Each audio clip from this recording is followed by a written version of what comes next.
Good morning प्यारे दोस्तों, कैसे हैं आप लोग। उम्मीद करते हैं कि आप लोग अच्छे होंगे, खुश होंगे, स्वस्थ होंगे और मस्त होंगे।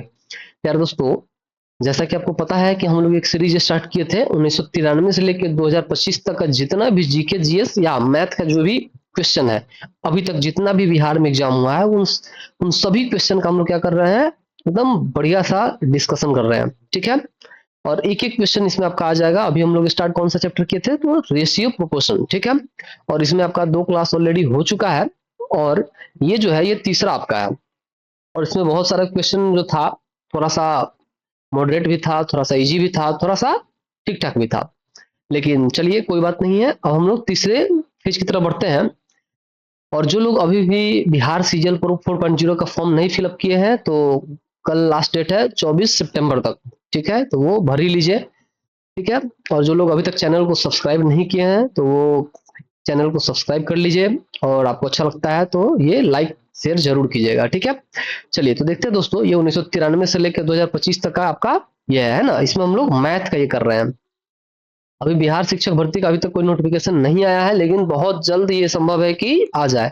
ठीक है, क्योंकि उसके लिए धरना प्रदर्शन भी बहुत सारे लोग कर रहे हैं, स्टूडेंट सब जा रहे हैं पटना में, है ना। बिहार सीजल 4.0 का भी क्या हो रहा है, फॉर्म फिलअप हो रहा है, और 24 सितंबर आखिरी दिन है। ठीक है, इसलिए फॉर्म फिलअप कर ही लीजिएगा।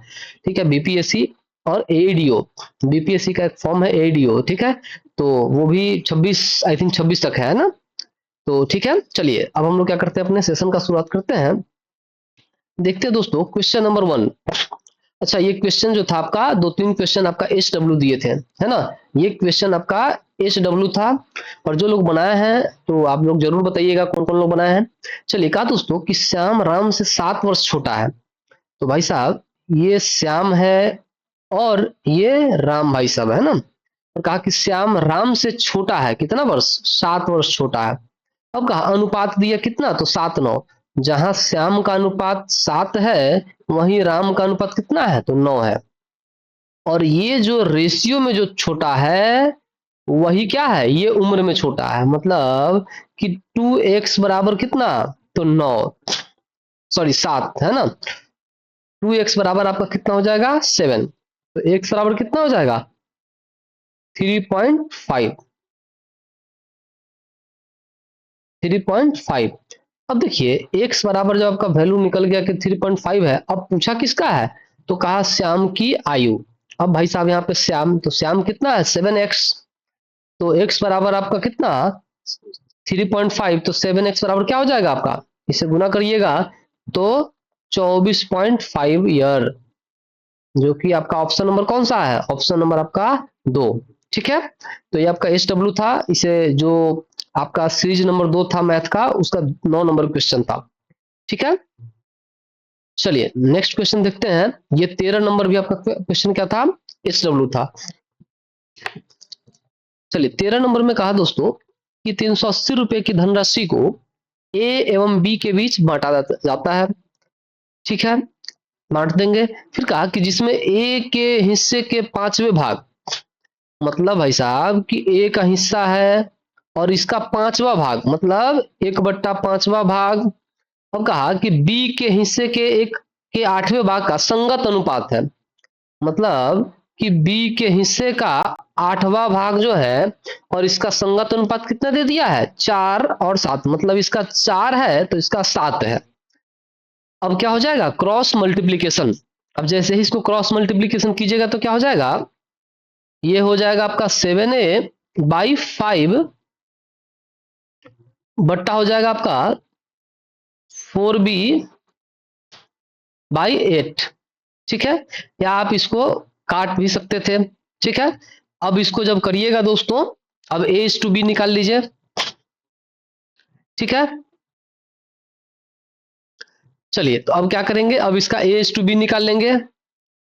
लेकिन इसको, एक तो है कि आप ऐसे a/b निकाल लीजिए, चूंकि ये बट्टा के फॉर्म में है, तो आप इसको क्या लिख सकते हैं, आप इसको ऐसे भी लिख सकते हैं, 7a/5 अनुपात 4b/8। तब ये कट जाएगा, कितना हो जाएगा, 4×2=8, है ना। अब ये आपका a/b निकालिएगा तो 14:5 हो जाएगा। ठीक है, लेकिन इतना लंबा जाने से बेहतर है कि इसको चलिए इसको क्रॉस मल्टीप्लीकेशन ही कर लेते हैं, तो क्या हो जाएगा 14a अनुपात 5b। ठीक है, और जब आप a/b निकालेंगे तो a/b बराबर क्या हो जाएगा 5:14। ठीक है, आप इसको यहां से भी काट सकते थे। ठीक है, तो अब ये ए बी इतना है, अब कहा कि इतना राशि बांटना है, तो यही ना है 5 और 14 19x, मतलब 19x बराबर आपका दिया कितना 380 रुपया। तो x बराबर आपका कितना हो जाएगा 19 दूना 38, 2 शून्य का शून्य हो जाएगा, मतलब x का मान आपका कितना हो गया 20। अब पूछा किसका है a का हिस्सा, तो a बराबर कितना है 5, तो x बराबर 20, तो 5x बराबर कितना 100 रुपीज। तो 100 रुपीज आपका किस ऑप्शन में है, ऑप्शन नंबर 4 में है, तो ये आपका करेक्ट हो जाएगा। चलिए आप इसको यहां से भी काट के आसानी से जा सकते थे, लेकिन ठीक है। चलिए अब एक और क्वेश्चन दिए थे 14 नंबर, और कहे थे दोस्तों ये थोड़ा सा क्वेश्चन जो है ना लेवल का है। ठीक है, दिखने में आपको लग रहा होगा कि हाँ a बराबर a/b बराबर b/c है, तो सभी बराबर होगा, अब कुछ भी इसमें ये कर दे, लेकिन देखिए थोड़ा सा क्या है, ये बढ़िया क्वेश्चन है एकदम। ठीक है, और भाई साहब ये सीजीएल में पूछा गया क्वेश्चन है। ठीक है, अब देखिए आपको कहे हैं कि एक तो आप यहां से ये निकाल सकते हैं कि जैसे ही दे दिया a/b बराबर b/c, अब क्या है ये आप ऐसे गुना करते हैं तो क्या लिखते हैं b² बराबर ac। अब आपको निकालना क्या है, पहले इस साइड लिख लेते हैं a का पावर 4:b का पावर 4। ठीक है, ये हमको क्या करना है निकालना है। अब यहाँ पे b का स्क्वायर आ गया, आपको निकालना है पावर 4, हम क्या करेंगे फिर से इसका स्क्वायर करेंगे, तो ये क्या हो जाएगा b का पावर 4 बराबर इधर भी स्क्वायर, तो इस पे भी स्क्वायर और इस पे भी स्क्वायर। ठीक है, अब आपका b का पावर 4 का वैल्यू आ गया है इतना, है ना। अब क्या करेंगे, इसको ऐसे ही रहने देंगे, एक का पावर 4:2, अब b के पावर 4 की जगह क्या लिख सकते हैं, तो एक का पावर a² और c²। अब देखिए भाई साहब ये a² से क्या हो जाएगा, ये कट जाएगा तो यहाँ पे स्क्वायर आ जाएगा, तो क्या हो जाएगा a² c², और ये आपका क्या हो गया आंसर हो गया।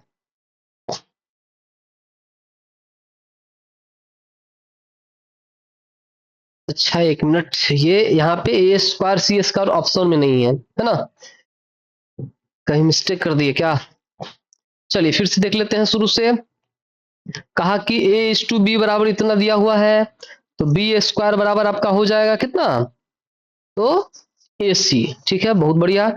अब आपका दिया कितना, तो b का पावर जब हम लोग 4 करेंगे तो ये आपका हो जाएगा, सही है। ठीक है, b का पावर 4 किए तो ac हो गया। ठीक है, a² c² हो गया, बहुत बढ़िया। अब a का पावर 4:b का पावर 4। ठीक है, तो सही तो निकाले हैं, इसमें कहीं ऑप्शन में नहीं है, इसका मतलब कि ऑप्शन आपका गलत दिया हुआ है इसमें। ठीक है, ऑप्शन या मिस्टेक हुआ होगा या जो भी हो, लेकिन ऑप्शन इसका गलत हो जाएगा। ठीक है, यहाँ पे क्या हो जाएगा, यहाँ पे आपका स्क्वायर निश्चित रूप से होगा ही होगा। ठीक है, तो ऑप्शन नंबर आपका क्या हो जाएगा, चलिए यहाँ पे एक मिनट। ठीक है, और ऑप्शन नंबर आपका 4 हो जाएगा, क्योंकि यहाँ पे एकदम सही है और ऑप्शन नंबर आपका 4 बिल्कुल करेक्ट हो जाएगा। चलिए क्वेश्चन नंबर नेक्स्ट देखते हैं दोस्तों। नेक्स्ट कहा, अब हम लोग तीसरे सीरीज पे हैं, कहा कि दो संख्याओं का अनुपात 3:4 है। चलिए तो इसमें जब किसी भी संख्या का अनुपात दिया हो और उसका महत्तम समापवर्तक मतलब HCF दिया हो, ठीक है, हाईएस्ट कॉमन फैक्टर दिया हो, तो फर्स्ट पहली संख्या निकालने के लिए पहली संख्या और दूसरी संख्या यही ना है, तो क्या है 3 है और 4 है, तो पहली संख्या गुने HCF मतलब गुने 15 और दूसरी संख्या गुने 15। अब यहाँ पे एक तो ये है कि पहली संख्या निकाल लीजिएगा तो ये क्या हो जाएगा 45,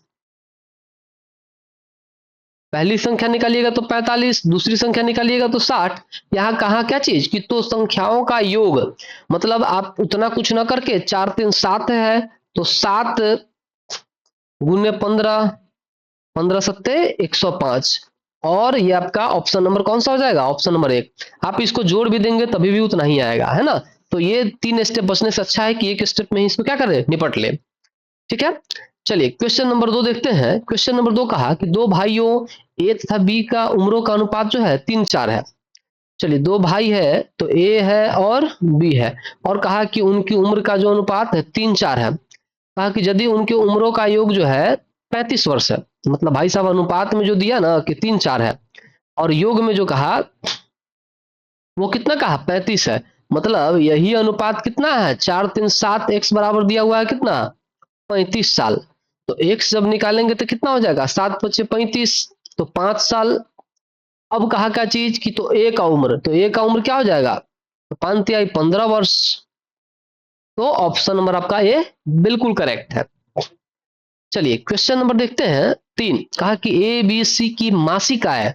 देखिए कई बार क्या होता है ना, दिया रहता है मासिक, निकालना भी है मासिक, लेकिन पूछेगा वार्षिक। ठीक है, सब कुछ दिया है मासिक में लेकिन पूछेगा वार्षिक में, और आई थिंक ये भी क्वेश्चन आपका वार्षिक वाला ही है, तो उसी तरह का है, ये ध्यान से समझिएगा।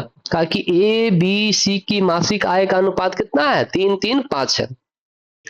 अब भाई साहब ए दिया, बी दिया, और ये आपका सी दिया। कहा कि मासिक आय का अनुपात 3:3:3 सॉरी 5 है। अब कहा यदि सी की मासिक आय, अच्छा ए सी की मासिक आय ए की मासिक आय से 1200 रुपये अधिक है। ठीक है, तो मतलब सी का जो मासिक आय है वो ए से 1200 रुपये अधिक है, मतलब कि ये अनुपात में कितना अधिक है 2x, और वही जो 2x है ना वो 1200 रुपया अधिक है। तो x बराबर कितना हो जाएगा 600 रुपया। अब आपको x पता है, x आपको पता है 600, तो पूछा किसका b का, तो भाई साहब b यही ना है 3x, तो 3x बराबर कितना 1800 रुपया। अच्छा अच्छा अच्छा, एक मिनट, चलिए ये तो हो गया भाई साहब क्या चीज, ये आपका हो जाएगा मासिक। तो 3x बराबर 1800, लेकिन भाई साहब कहा क्या चाहिए वार्षिक, तो वार्षिक के लिए क्या कीजिए, तो एक वर्ष के लिए फिर 12 से गुना, तो 12 गुने 18 करिएगा तो आपका हो जाएगा 21,600। 18 गुने 10 कर लीजिए तो 18,000 तो इसी हो गया, और 18 गुना 36, 3600 इसे 18 18 3 21 और 600। ऑप्शन नंबर आपका कौन सा, ऑप्शन नंबर आपका एक बिल्कुल करेक्ट है। चलिए क्वेश्चन नंबर 4 कहता है कि निम्नलिखित में से कौन सा अनुपात 3/8 के बराबर है। इसमें ज्यादा कुछ नहीं करना है, कहा कि 3:8 के अनुपात बराबर है, तो सीधे कर दीजिए 3/8 गुने 100 आसानी के लिए। 4 से भाग दीजिएगा तो 4 दूना, और 4 से भाग दीजिएगा तो 25, 25 से 75/2 मतलब 37.5, तो 37.5। ठीक है, ऑप्शन नंबर आपका सी 3 बिल्कुल करेक्ट है।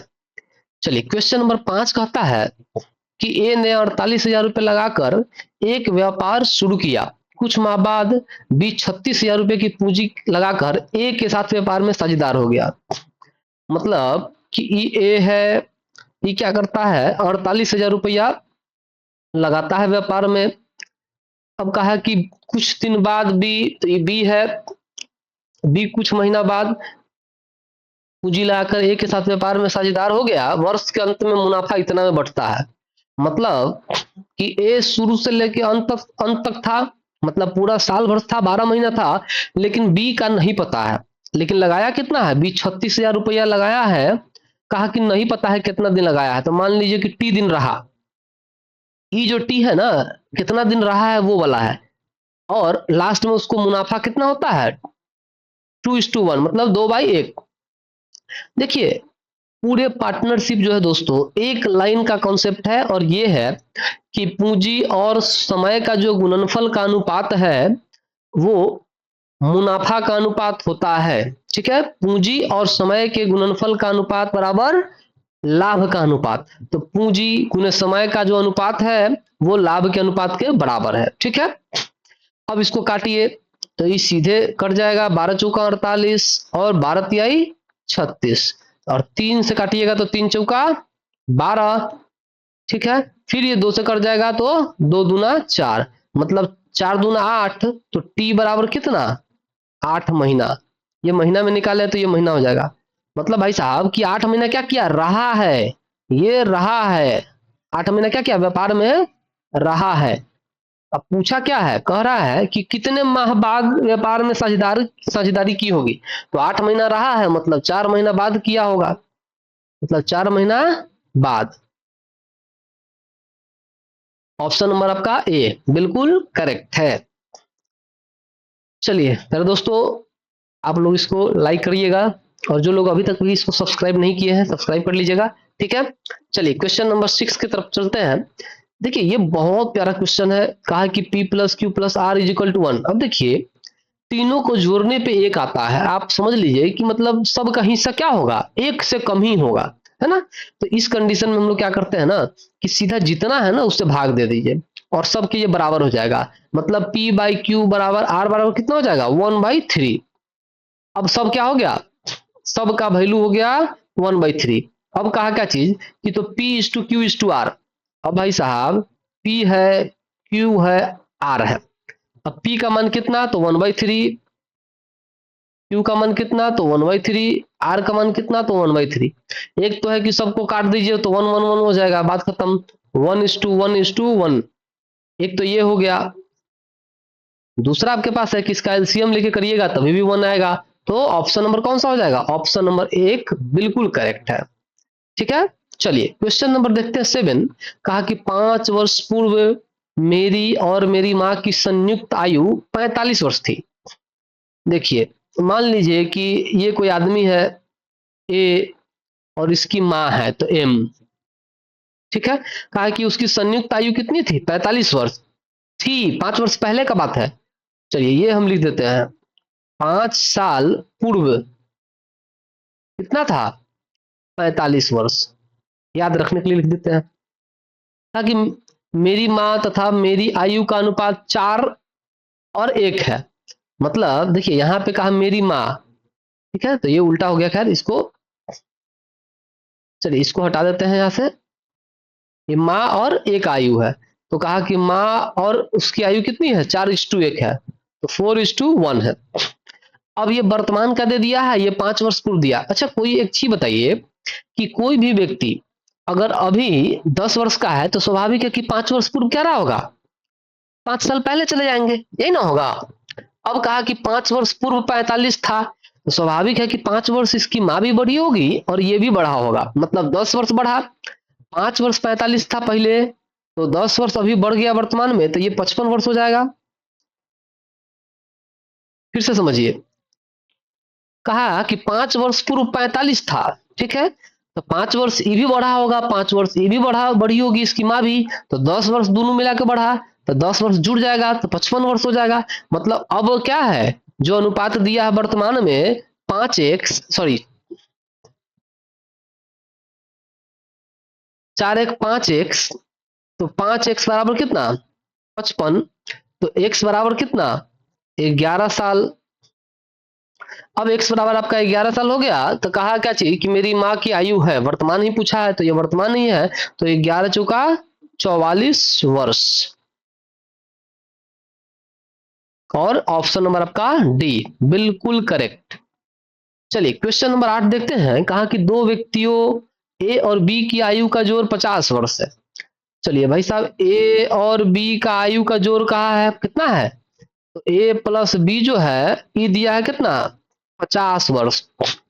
अब कहा कि 5 वर्ष पूर्व उनकी आयु का अनुपात 5:3 था। भाई साहब ये 5 वर्ष पूर्व का कहा है कितना था, 5:3 था। तो ए और बी की वर्तमान आयु, अब देखिए यहाँ पे जो योग जो दिया है दोस्तों, ये दोनों का ये वर्तमान का दिया है, और अनुपात जो दिया है वो 5 वर्ष पूर्व का दिया है। तो हम क्या करते हैं, इसमें से भी ये भी 5 वर्ष पहले 5 वर्ष कम रहा होगा, ये भी 5 वर्ष कम रहा होगा, मतलब 10 वर्ष कम रहा होगा, तो 10 वर्ष इसमें घटा देंगे, है ना। तो ये दोनों का योग 5 वर्ष पहले कितना रहा होगा? 40 वर्ष रहा होगा। बात को समझिएगा। अभी वर्तमान में दोनों का योग कितना है? 50 वर्ष। तो स्वाभाविक है कि 5 वर्ष पहले दोनों ही 5-5 वर्ष घट जाएगा, तो 10 वर्ष घटेगा तो 40 वर्ष। अब जो ये अनुपात है, 10 वर्ष घटा दीजिए तो ये हो जाएगा आपका 40 वर्ष। अब जो है यही अनुपात किसका है? ये है 5 वर्ष पहले का। तो 5 3 8 x बराबर कितना? 40 वर्ष। तो x बराबर कितना? 5। अब कहा क्या चीज की? तो ए तथा बी की वर्तमान आयु। अब भाई साहब ये 25 वर्ष हो जाएगा और ये 5 तिहाई 15 वर्ष हो जाएगा। लेकिन ये 5 वर्ष पहले का है, पूछा है वर्तमान का, तो वर्तमान में क्या करेंगे? 5 इसमें भी जोड़ देंगे, 5 इसमें भी जोड़ देंगे, तो ये हो जाएगा 30 वर्ष और ये हो जाएगा 20 वर्ष। तो 30 और 20 ऑप्शन नंबर 1 बिल्कुल करेक्ट है। ठीक है, कोई भी कंफ्यूजन हो तो आप लोग कमेंट कर सकते हैं। और दोस्तों टेलीग्राम आप लोग जरूर ज्वाइन कर लीजिएगा, क्योंकि डियर एग्जाम्स 1 बाय मधु, ये टेलीग्राम ज्वाइन कर लीजिएगा, ताकि आपका यहीं पे क्या होगा, सारा का सारा पीडीएफ यहीं पे आपको मिल जाएगा। फिर कहा कि नेक्स्ट क्वेश्चन नंबर 9 कि पिता तथा पुत्र की आयु का अनुपात 3:1 है। मतलब ये फादर हो गए और ये सन हो गया। कहा कि अनुपात कितना है? 3:1 है। अब कहा कि उनकी आयु का गुणनफल 147 है। अब देखिए गुणनफल कहा है, तो यहाँ पे क्या करेंगे? अब ऐसे तो आप क्या करिएगा, 3 गुने 1 तो 3 ही कर दीजिएगा। लेकिन भाई साहब क्या करना है आपको? इसमें x मानना है, तो 3x गुने x बराबर कितना? 147। मतलब 3x स्क्वायर बराबर इतना हो जाएगा। 3 से काटिएगा तो 3 से ये कितना हो जाएगा? कट जाएगा। 3 चौका 12 और 3 नमा 27। मतलब x स्क्वायर बराबर 49 हो गया। तो x बराबर कितना हो जाएगा? 7। रूट अंडर कीजिएगा तो 7। अब x का मान आपका 7 आ गया। अब कहा 5 वर्ष बाद उनकी आयु का अनुपात। अब कर लीजिए 7 3 21 वर्ष और 7 वर्ष। तो ये वर्तमान है। कहा कि 5 वर्ष बाद, तो इसमें 5 जोड़ दीजिए तो ये हो जाएगा 26 वर्ष और ये हो जाएगा 5 जोड़िएगा तो ये हो जाएगा 12 वर्ष। अब अनुपात कहा है तो ये दोनों भी कट जाएगा, तो 2 से कटेगा तो क्या हो जाएगा? 13:6। 13:6 है ना। और 13:6 किस में है? ऑप्शन नंबर 1 में है। तो ऑप्शन नंबर 1 जो है बिल्कुल करेक्ट होगा। चलिए क्वेश्चन नंबर 10 कहता है कि 4 वर्ष पहले ए तथा बी की आयु का अनुपात 13:9 था। भाई साहब ये ए है और ये बी है। 4 वर्ष पहले कहा कितना है? 13:9 है। 13:9 है। अब कहा कि 8 वर्ष बाद अनुपात कितना हो जाता है? 4:3 हो जाता है। तो 4:3। 4 वर्ष पहले ए तथा बी की आयु का अनुपात कितना था? तो 13:9 था। लेकिन अब कहा क्या चीज कि 8 वर्ष बाद जो है वो अनुपात कितना हो जा रहा है? तो वो अनुपात आपका हो जा रहा है कितना? तो 4 और 3।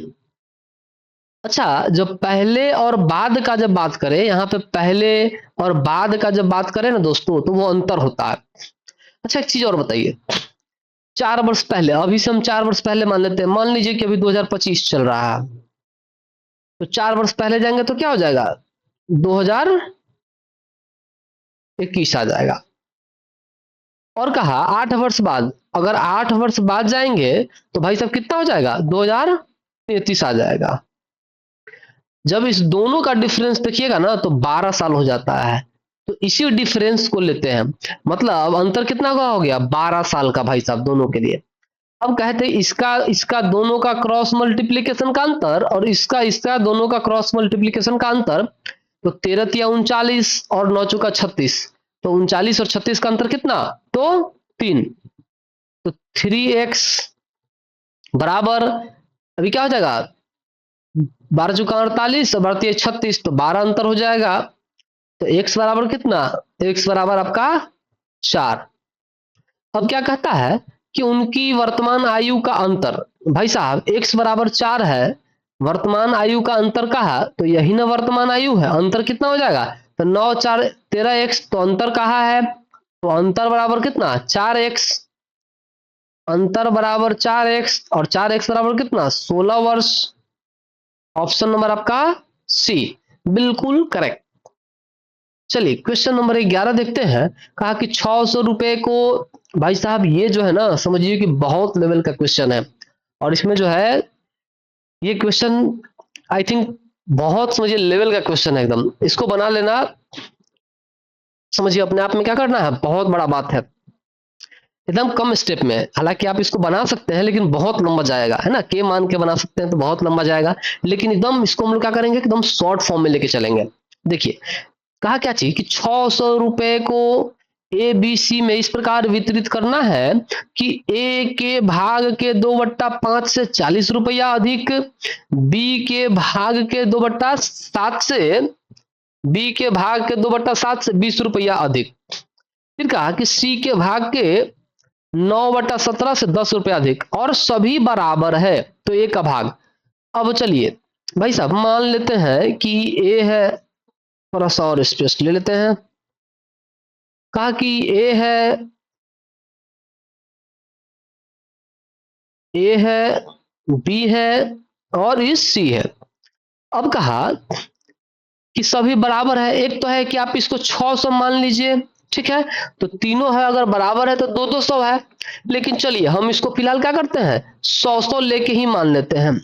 मान लेते हैं कि इसको भी 100 रुपया मिला, इसको भी 100 रुपया मिला, और इसको भी 100 रुपया मिला, ठीक है। अब कहा क्या चीज ए वाला में कि ए के भाग के 2/5 से 40 अधिक। भाई साहब कि ए के 2/5 से 40 रुपया अधिक, और कितना है, तो ये भी 100 रुपया है, ठीक है। अब इसको करिएगा तो ए गुने दो, ए गुने 2/5 बराबर ई इधर जाएगा तो 60 हो जाएगा, 2 से काटिएगा तो 30 हो जाएगा, और 3×5 = 15 हो जाएगा। तो ए बराबर कितना हो गया, 150 हो गया। चलिए अब लेते हैं बी का, सबका अलग अलग कर देते हैं। कहा कि बी के 2/7 से 20 अधिक है, तो चलिए बी के 2/7 से 20 अधिक है, और कितना है, तो 100 है, ये भी 100 है। चलिए अब इसको करिएगा तो भाई साहब क्या हो जाएगा, बी का 2/7 बराबर ई इधर जाएगा तो माइनस हो जाएगा तो 80 हो जाएगा, और 2 से ये कटेगा 40 बार में तो 4 7 28, तो बी बराबर कितना हो गया, 280 रुपया। अब बी का भी मान आ गया आपको 280। चलिए अब कहता है सी के भाग के 9/17 से, तो सी के भाग के 9/17 से 10 रुपया अधिक है, तो भाई साहब ये 10 रुपया है, और जो अधिक है उसके बराबर कितना है, 100 के बराबर है। अब देखिए अब कहा सी के 9/17 से जब ये इधर जाएगा तो 90 हो जाएगा, और 9 से काटिएगा तो 10 हो जाएगा, 10 × 17 तो 170, मतलब सी बराबर 170। अच्छा अब यही तीनों को जोड़ने पे क्या होना चाहिए, 600 आना चाहिए, नहीं आएगा तो उसको अनुपात में करके 600 के बराबर कर देंगे। पहले जोड़ लीजिए तो 0 7 8 15 5 20, 2 2 4 2 6, मतलब 600 हो जा रहा है, मतलब ये आपका क्या हो जाएगा, आंसर आपका इतना हो जाएगा। कहा क्या चीज कि ए का भाग, तो ए का भाग कितना है, 150 रुपया, तो ऑप्शन नंबर आपका सी। अगर आप इसको बाई प्रोसेस बनाने लगे तो आपका कम से कम 1 पेज लंबा इतना क्वेश्चन चला जाएगा, ठीक है। तो ये एकदम सबसे शॉर्ट समझिए, ये सबसे अच्छा एकदम है, ठीक है। अगर मान लीजिए कि अगर इतना नहीं होता तो इसको क्या करते, 600 अगर नहीं आता तो इसको क्या करते, इसको जोड़कर और 600 के बराबर कर देते, जितना आता उसके अनुपात में गुना कर देते। चलिए क्वेश्चन नंबर 12 देखते हैं। कहा कि 4 वर्ष बाद ए और बी की आयु का अनुपात 5:7 है, तो ए और बी का जो आयु का अनुपात है वो 5:7 है, और 6 वर्ष बाद ए और बी की आयु का अनुपात 11:15 है, मतलब दोनों बाद ही कह रहा है। अच्छा एक चीज बताइए, 4 वर्ष बाद, मान लीजिए भाई साहब कि अभी 2025 है, तो 4 वर्ष बाद क्या हो जाएगा, 4 वर्ष बाद ये 2029 हो जाएगा। अब कह रहा है 6 वर्ष बाद, तो भाई साहब इससे 6 वर्ष बाद क्या हो जाएगा, ये 2031 हो जाएगा। तो यहाँ पे अंतर कितना का है, 2 ही वर्ष का ना है, तो 2 वर्ष का है, मतलब इसके लिए भी 2 वर्ष, इसके लिए भी 2 वर्ष। और 15 पचे 75 और 11 सते 77। तो 75 और 77 का अंतर 2x बराबर 11 दूना 22 और 15 दूना 30। 30 और 22 का अंतर 8। तो x बराबर कितना आपका 4। अब x का वैल्यू आपका आ गया है, कितना है 4 है। तो कहा कि उनकी वर्तमान आयु ज्ञात कीजिए। तो भाई साहब चलिए ये करते हैं। तो 5 चौका 20 वर्ष और ये करिएगा तो 4 सत्ते 28 वर्ष। लेकिन ये 4 वर्ष बाद का है, ये 4 वर्ष बाद का है। तो 4 वर्ष पहले के लिए क्या करिएगा, 4 घटा दीजिए तो ये हो जाएगा 16 वर्ष और ये इसमें 4 घटाइएगा तो ये हो जाएगा 24 वर्ष।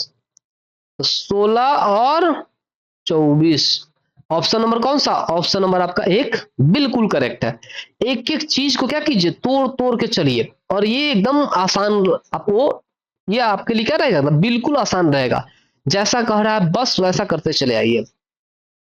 चलिए क्वेश्चन नंबर 13 देखते हैं। कहा कि दो ट्रेनों की गति के बीच का अनुपात कितना है, 7 और 8 है। चलिए मान लेते हैं कि कोई ट्रेन ए है और कोई ट्रेन बी है। वेलोसिटी का अनुपात देता है 7 और 8। अब कह रहा है कि 4 घंटे में 400 किलोमीटर चलती है। भाई साहब कयो घंटा में चले, ठीक है। जब दूसरे के लिए कोई घंटा दिया ही नहीं है तो इस घंटा का कोई मतलब नहीं है, ठीक है। आप इसको कोई मतलब नहीं इसका है। मतलब कहा कि दूसरी ट्रेन 4 घंटे में कितना 400 किलोमीटर, मतलब 8x बराबर कितना 400 किलोमीटर कर लीजिए। x बराबर जब आप करिएगा, अच्छा 1 मिनट, आप इसको ऐसे भी कर सकते हैं। अब देखिए यहाँ पे कहा कि दूसरी ट्रेन 4 घंटे में 400 किलोमीटर है। यहाँ पे घंटा का मतलब ये रह जाएगा कि पहली ट्रेन की गति पूछा है, अभी तो 4 घंटा में दे दिया है। आप ऐसे भी निकाल सकते हैं, कैसे। अब देखिए कहा कि 8x बराबर 400 किलोमीटर, 4 घंटा का निकाल रहे हैं तो x बराबर कितना 50 हो जाएगा। अब कहा इसका तो 535 किलोमीटर। भाई साहब क्या घंटा का है, 4 घंटा का। तो 1 घंटा का निकालिएगा तो 4 से भाग दे दीजिए, तो निकालिए इसको, कितना हो जाएगा 4 अट्ठे 32, 3 0, तो 4 सत्ते 28, 2 हो जाएगा तो 4 पंचे 20, 87.5 किलोमीटर प्रति घंटा। घंटा का यहाँ मतलब है, अगर यही कहता कि सीधे अगर दे दिया रहता कि 400 किलोमीटर तो उसमें कोई अंतर नहीं रहता। तो इतना किलोमीटर प्रति घंटा। ऑप्शन नंबर कौन सा हो जाएगा, ऑप्शन नंबर आपका 2, ठीक है। चलिए कहा क्वेश्चन नंबर 14 कि दो भाइयों की उम्र का अनुपात जो है 4:3 है। चलिए भाई साहब 4 और 3 है, एक भाई का नाम ए है और एक बी है। कहा कि 4 है तो दूसरा 3 है। अब कहता है कि बड़ा भाई छोटे भाई से 6 वर्ष बड़ा है, मतलब यही जो अंतर है ना वो 6 वर्ष है। मतलब x बराबर कितना तो 6 वर्ष। तो कहा क्या चाहिए कि दोनों के भाइयों का उम्र वर्ष में, तभी क्या हो जाएगा तो 6 चौका 24 वर्ष, ये कितना हो जाएगा तो 6 3 18 वर्ष। तो 24 और 18 ऑप्शन नंबर कितना, तो ऑप्शन नंबर 1। चलिए क्वेश्चन नंबर आपका 15 कह रहा है कि 7 क्रमागत संख्याओं का औसत 20 है। देखिए एक तो है दोस्तों कि आप पहले पूरा क्वेश्चन पढ़ लीजिए। कहा कि 7 को संख्या है, एकदम क्रमागत संख्या है, मतलब कि 1 होगा 2 होगा 3 होगा इस तरह का संख्या है कंटिन्यू, और उसका औसत कहा कि 20 है। तो इनमें सबसे बड़ी संख्या, तो एक तो है दोस्तों कि आप क्या कीजिए कि बीच वाला संख्या को हम मान लेते हैं x, और 3 7 कहा है तो 3 आगे का ले लेते हैं 3 पीछे का। इसमें कहा कि सबसे बड़ी संख्या। अब क्या कीजिए ना कि आप छोटी संख्या को देखिए ही नहीं, अब बड़ा संख्या क्रमागत है तो x+1 होगा, x+2 होगा और x+3 होगा। और इसी बीच वाला का जो मान दिया हुआ है ना औसत कितना है तो 20 है। x बराबर 20 है तो कहा क्या चीज सबसे बड़ी संख्या, तो बड़ी संख्या कितना हो जाएगा तो 20 प्लस 3 23। ऑप्शन नंबर कौन सा, ऑप्शन नंबर आपका 3। अगर कहता सबसे छोटी संख्या तब आप इसमें लिखते x-1, x-2 और x-3। अब सबसे छोटी कहता तो 20 में से 3 घट जाता, ठीक है। तो अभी पूछा है सबसे बड़ी तो ऑप्शन नंबर आपका 3 23 हो जाएगा। चलिए क्वेश्चन नंबर 16 है। कहा कि शिक्षक PQRS में पेन का बंटवारा 2/3:3/4:4/5:5/6 में करता है। मतलब P है, Q है, R है और S है, मतलब 4 स्टूडेंट है। कहता है एक शिक्षक है जो P को 2/3, Q को 3/4 और R को 4/5 और S को 5/6 में क्या करता है, बांटता है। तो बांटे गए पेनों की न्यूनतम संख्या क्या होगी, मतलब कम से कम जो संख्या होगा ना, वो पूछ रहा है कि कितना कम से कम कलम दिया होगा इस अनुपात में बांटने पर। तो एक तो है क्या चीज कि इसका बस एलसीएम निकाल दीजिए और इसको बस एलसीएम में तोड़ के निकाल दीजिए, जितना हो जाएगा उतना ही कलम होगा। चलिए कैसे करेंगे। अब एलसीएम लीजिएगा तो क्या हो, 3 4 5 6, इस सभी का एलसीएम लीजिएगा ना तो भाई साहब कितना आएगा, एक ऐसा संख्या जिससे इन सभी से कट जाना चाहिए, तो वो 60 हो जाएगा। एलसीएम 60 है तो सबको क्या कीजिए, 60 से गुना कर दीजिए, 60 पूरा कर दीजिए। जब 60 से गुना करिएगा तो क्या हो जाएगा, तो ये 3 से 20 में कट जाएगा तो 20 दूना 40 हो जाएगा। ये 4 से काटिएगा तो 15, 15 तो 45 हो जाएगा। फिर 20 से गुना कीजिएगा तो 5 से कट जाएगा, कितना बार में 12, सॉरी 60 से गुना कीजिएगा तो 12, 12 चौका 48 हो जाएगा। फिर 6 से जब भाग दीजिएगा 60 में तो 10, 10 बचे 50। अब देखिए इतना कम से कम पेन बांटना पड़ेगा भाई साहब, ठीक है। जब इतना पेन बांटना पड़ेगा तो इसके लिए इतना ही पेन का न्यूनतम इतना ही जरूरत है, इतना जरूरत है। तब देखिए कितना जरूरत, सबको जोड़ दीजिए तो 8 5 13 का 3 हासिल 1, तो 4 3 12 और 5 17 और 1 18, मतलब कम से कम उनको 183 पेन क्या करना होगा, देना ही पड़ेगा। तभी क्या हो सकता है, तभी सही से बंटवारा हो सकता है, ठीक है। तो ऑप्शन नंबर कौन सा हो जाएगा, ऑप्शन नंबर आपका हो जाएगा 183, ठीक है। चलिए और दोस्तों ये आपका आखिरी क्वेश्चन था। तो जो लोग भी अभी तक बीपीएससी एईडीओ का फॉर्म नहीं डाले हैं या बिहार सीजीएल का फॉर्म नहीं डाले हैं, वो जल्दी से जल्दी क्या कीजिए, अपना फॉर्म फिलअप कर लीजिए, क्योंकि समझिए कि 24, एक का 24 तक है और एक का 26 तक ही आखिरी दिन का ये फॉर्म डालने का डेट है, ठीक है। तो उम्मीद कर रहे हैं दोस्तों कि आप लोगों को बहुत अच्छा से समझ में आया होगा, और जिनको कोई भी प्रॉब्लम हो किसी प्रकार का तो आप इंस्टाग्राम पेज पे भी कांटेक्ट कर सकते हैं, ये हमारा फेसबुक पेज है, इसको आप फॉलो कर सकते हैं। और दोस्तों टेलीग्राम चैनल को जरूर ज्वाइन कर लीजिए, ताकि आपको इस सभी का पीडीएफ कहाँ पे मिलेगा, इसी टेलीग्राम पे मिलेगा, ठीक है। और यहाँ पे आपका लोगो लगा हुआ है, ठीक है। तो ये लोगो आपको क्या करेगा, वहां पे आपको टेलीग्राम पे मिल जाएगा, ठीक है। और उसको वहां पे ज्वाइन कर लीजिएगा, ताकि आपको सारा का सारा जो पीडीएफ है जो अभी तक क्लास हुआ है वो सारा वहां पे मिल जाएगा। तो उम्मीद करते हैं दोस्तों कि आप लोगों को बहुत अच्छा लगा होगा, और जो जिन लोगों को भी अच्छा लगा है दोस्तों, तो आप लोग चैनल को सब्सक्राइब कीजिए, शेयर कीजिए और लाइक कीजिए, ठीक है दोस्तों। तो आप लोग ऐसे ही हंसते रहिए, मुस्कुराते रहिए और अपने तैयारी में लगे रहिए। फिर हम लोग मिलेंगे नेक्स्ट सेशन में, तब तक के लिए जय हिंद प्यारे दोस्तों।